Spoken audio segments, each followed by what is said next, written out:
तीसरी क्लास में पढ़ते थे जब इनका आधा घर बिक गया। छठी में पहुंचे तो इनको साइकिल लेने का बड़ा मन था। पिताजी ने बोला कि घर पूरी बिकने दो, फिर साइकिल ले देंगे। पता है, जहां एक तरफ ये माता पिता दुखों के बोझ के नीचे अपनी आंसू छिपा रहे थे क्योंकि उनका अपना इमोशन, अपना घर बिक रहा था, वहीं दूसरी तरफ ये बच्चे खुश हो रहे थे क्योंकि अब उनका नया साइकिल आने वाला था। हैरानी की बात तो यह है कि घर बिकने के बाद भी पिताजी ने अपने बच्चों के लिए साइकिल ले ही दिया। पर जब वो लड़का अपने नए घर में शिफ्ट हुआ, जो कि गंदी सी बस्ती में था, एक स्लम एरिया में, तब उसे समझ में आया कि हमारा घर बिका क्योंकि हमारे पिताजी की नौकरी जा चुकी है और अब यही हमारा घर है जहां हमें जिंदगी भर रहना है। साधन इतने कम थे कि एक रफ कॉपी खरीदने तक के पैसे नहीं थे, बस था तो एक बुलंद हौसला और आंखों में बड़ा सा सपना। 8 क्लास से बच्चों को पढ़ाना शुरू कर दिया और धीरे धीरे आईआईटी में भी एडमिशन ले लिया, लेकिन अगेन पैसों की तंगी के कारण वहां से भी ड्रॉप आउट ले लिया। पर अब ठान लिया कि इंजीनियर तो बनना ही नहीं है, अपने पुराने प्रोफेशन कोई और निखारा और घुस गए टीचिंग लाइन में। एल्बर्ट आइंस्टाइन को अपना रोल मॉडल मान करके बन गए फिजिक्स के बादशाह, द वन एंड ओनली अलख पांडे ऑफ फिजिक्स वाला। दोस्तों, मैं बता दूं आपको कि आज भारत के अंदर 9,884 एडटेक स्टार्टअप्स हैं, जिसमें से 7 यूनिकॉर्न बन चुके हैं: बायजूस, अनअकैडमी, एरोडिटस, वेदांतु, अपग्रेड और लीड। और अब आ गया है फिजिक्स वाला, सबसे लास्ट में आया है फिजिक्स वाला और आज सबसे टॉप पे है। पर क्यों, मैं बताता हूं आपको। क्योंकि फिजिक्स वाला इन 7 यूनिकॉर्न लिस्ट में से एकमात्र ऐसा स्टार्टअप है जो कि प्रॉफिटेबल है और बाकी के सब अभी तक सिर्फ लॉस मेकिंग स्टार्टअप ही हैं। तो यहाँ पे सबसे बड़ा सवाल निकल के आता है कि फिजिक्स वाला ने ऐसी क्या स्ट्रेटजी अपनाई जो कि मार्केट में इतने पुराने पुराने प्लेयर्स हैं, बायजूस है, अनअकैडमी है, ये 2010-11 से मार्केट में है पर अभी भी फंडिंग के भरोसे ही दिए जा रहे हैं। पर ये फिजिक्स वाला से बूटस्ट्रैपिंग मेथड से ही आज यूनिकॉर्न बनकर के खड़ा नहीं हुआ है, बल्कि इनको हेड टू हेड कंपटीशन देकर के इनसे भी आगे निकल रहा है। क्या कारण है इन सब के पीछे और आप एज ए एंटरप्रेन्योर आज की इस बिजनेस केस स्टडी से क्या लर्निंग लेके जा सकते हो? तो चलिए आज कुछ नया सीखते हैं। पहला लेसन, एंटरप्रेन्योरियल माइंडसेट। संसाधन नहीं, इंसान के हौसले डिसाइड करते हैं कि वो ऊपर जाएगा या नहीं। एक समय था जब अलग सर का पूरा घर बिक गया, रफ करने के लिए भी कॉपी नहीं थी, आईआईटी में एडमिशन लिया तो पैसों की तंगी के कारण वहां भी छोड़ दिया, पर कभी हार नहीं मानी। फिजिक्स से काफी लगाव था, इसलिए वहीं पे अपना एंटरप्रेन्योर वाला माइंडसेट लगाना शुरू कर दिया और बन गए फिजिक्स के टीचर। टीचर भी ऐसे बने जो कि आजकल के बच्चों से काफी अच्छे से रिलेट हो सके। देखो, अलग सर का एक और सबसे बड़ा सपना था कि एक्टिंग फील्ड में जाए। पैसों की तंगी तो फिर भी थी, तो उन्होंने क्या करा कि अपने एक्टिंग के स्किल्स को अपने टीचिंग प्रोफेशन में डाल दिया। अब बच्चे जो हैं आजकल के, वो तो इंटरटेनमेंट से ही काफी ज्यादा रिलेट करते हैं, तो बस पांडे सर ने यही गैप को फुलफिल करने के साथ साथ इंटरटेनमेंट को जोड़ा इंफोटेनमेंट के सहारे और अपने फिल्मी डायलॉग से एकदम अलग ही अंदाज में फिजिक्स को पढ़ाना शुरू कर दिया, जिससे बच्चे काफी अच्छे से रिलेट कर पाए। सबसे अच्छा इसका एग्जाम्पल है कि उन्होंने अपने एक बार अपनी टी शर्ट में ही छपवा दिया था पीछे कि तेरा भी कटेगा, फिर आगे लिखा हुआ था कि फिर तू भी फिजिक्स पढ़ेगा, और आज आगे चल करके यही इनकी सबसे बड़ी यूएसपी बनी। दूसरा, फीडबैक टू फीड फॉरवर्ड। देखो, समझदार इंसान वही है जो कि अपनी प्रशंसा से ज्यादा उड़े नहीं, उससे भी कुछ सीखने की कोशिश करे और जब उसे कोई फीडबैक देता है तो उसे भी वो फीड फॉरवर्ड की तरफ मूव करे। पांडे सर को एक बार एक टीचर ने बोला कि अलग, तुम बहुत अच्छा पढ़ा रहे हो, देखना आने वाले 10 साल में तुम 7,000 बच्चों को पढ़ा दोगे। अब आम लोगों के लिए तो ये बहुत अच्छी तारीफ थी, लेकिन अलग सर को ये बात एकदम दिल में लगी।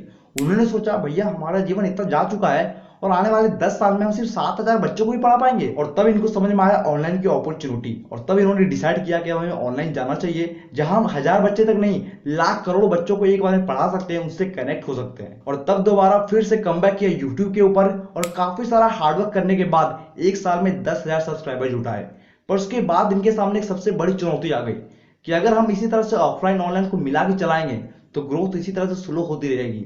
लेकिन अगर हमें लॉन्ग रन में एक बड़ा इम्पैक्ट क्रिएट करना है तो हमें एक नाव को चुनना ही पड़ेगा, और ऑनलाइन से बढ़िया तो कुछ था ही नहीं। और वहीं पे इन्होंने अपना काम करना शुरू कर दिया। बच्चों की काफी ज्यादा भीड़ भी बढ़ गई क्योंकि उस समय ऐसा कोई टीचर ही नहीं था जो कि इस कॉन्सेप्ट से बच्चों को ऐसी फिजिक्स पढ़ा सके। और फिर वही बच्चों ने इनको फीडबैक देना शुरू कर दिया कि सर, अब आप अपना एक प्लेटफॉर्म बना दो कि जहां पे आपके जितने भी सारे कोर्सेस हैं वो उसको अपने हिसाब से वहां से एक्सेस कर सके। और वहां पे जाकर के फिजिक्स वाला ने एक ऐसा रिवोल्यूशनरी काम किया, मतलब कि जितने भी उनको फीडबैक मिले उसको तुरंत से ही फीड फॉरवर्ड में कन्वर्ट कर दिया। देखो, ऑनलाइन की दुनिया से पहले ये मार्केट के अंदर जितने भी ऑफलाइन इंस्टीट्यूट्स थे जो कि आईआईटी या नीट की तैयारी करवाते थे, उनका जो फी था वो 1 से 1.5 लाख का होता था।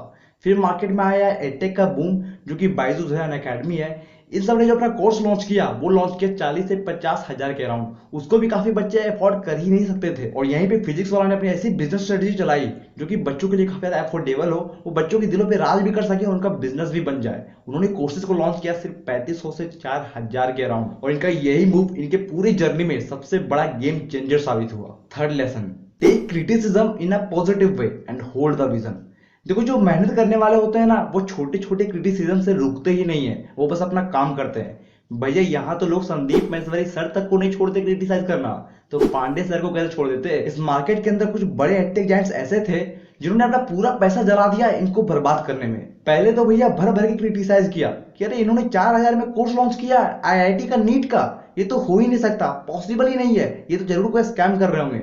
लेकिन फिर जब बच्चों ने इन्हीं कोर्सेज को लेकर के रिजल्ट दिए, तब उन्हीं एडटेक जायंट्स ने क्या किया कि इनके टीचर्स को बड़े बड़े पैकेजेस ऑफर करके अपने पास ले आए। यहाँ पांडे सर को बहुत बुरा लगा क्योंकि वो टीचर्स सिर्फ पैसों के कारण उनके पास जा रहे थे और वो बीच में कोर्सेज को छोड़ करके। लेकिन उन्होंने भी यहाँ पे हार नहीं मानी, उन्हीं बड़े बड़े एडटेक जायंट्स को खुले में चुनौती दे दी। आप एक लेकर जाओगे, मैं 100 अलग पांडे फिर से खड़ा कर दूंगा। अब यहाँ पे जो फिजिक्स वाला के बच्चे थे उनको भी समझ में आने लग गया कि फिजिक्स वाला को बर्बाद करने के लिए कौन कौन से बड़े बड़े एडटेक जायंट्स ऐसे काम कर रहे हैं। तो उन्होंने क्या करा कि उनके आर्टिकल्स पे जाकर के, उनके पोस्ट पे, यूट्यूब वीडियोस पे जाकर के गंदे गंदे कमेंट करने लग गए और उनको क्रिटिसाइज करने लग गए वहां पे।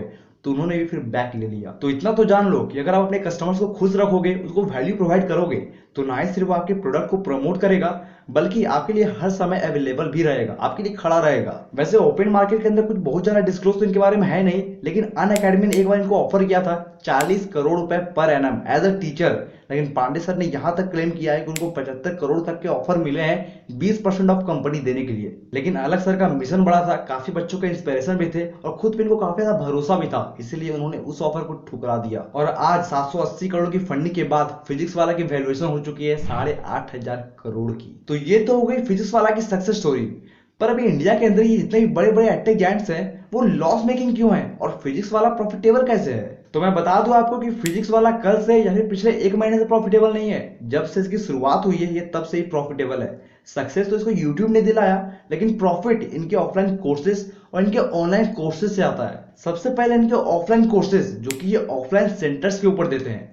अब भाई ऑफलाइन कोचिंग जो होते हैं वो बहुत बड़े कैपिटल इंटेंसिव बिजनेस नहीं है, कोई लाखों करोड़ों रुपए आपको खर्च नहीं करने होते, वो उसको आप आराम से कम बजट में ही सेटअप कर सकते हो। लेकिन फिर जब इन्होंने ग्रोथ पे फोकस किया तो ग्रोथ ऑनलाइन की दुनिया में सबसे ज्यादा है और वहीं पे इन्होंने यूट्यूब पे अपना चैनल शुरुआत करी जहां से इनको बच्चों से फीडबैक मिला और बच्चों के ही कहने पे इन्होंने ऑनलाइन फिर कोर्सेज निकाले जहां से इनका प्रॉफिट बढ़ने लग गया। आज 1 करोड़ से ज्यादा बच्चे इनके सर्विसेज ले चुके हैं, 70 लाख से ज्यादा यूट्यूब पे सब्सक्राइबर्स है, 6 लाख से ज्यादा एक्टिव यूजर बेस है, 90 मिनट का एवरेज इंगेजमेंट रहता है इनके ऐप के ऊपर और 20 ऑफलाइन सेंटर्स है इनके टोटल 18 सिटीज में। और 70 लाख सब्सक्राइबर्स तो सिर्फ इनके एक चैनल फिजिक्स वाला पे हैं और इनके जो कंबाइंड चैनल सबको आप मिला दो तो सारे का सब्सक्राइबर्स 110 लाख के पार का है। इनकी क्वालिटी एजुकेशन और बच्चों का जो ट्रस्ट बिल्ड हो पाया है इसका अंदाजा आप इस बात से लगा सकते हो कि अगर प्ले स्टोर पे आप जाओ और बाइजू को चेक करो तो उसकी रेटिंग है 4.2, अनअकैडमी की रेटिंग है 4.1, वेदांतों की भी रेटिंग है 4.1, लेकिन फिजिक्स वाला की रेटिंग 4.7 है, जो कि अपने आप में काफी बड़ी अचीवमेंट है। और इन्होंने जो अपनी फंडिंग उठाई है $100 मिलियन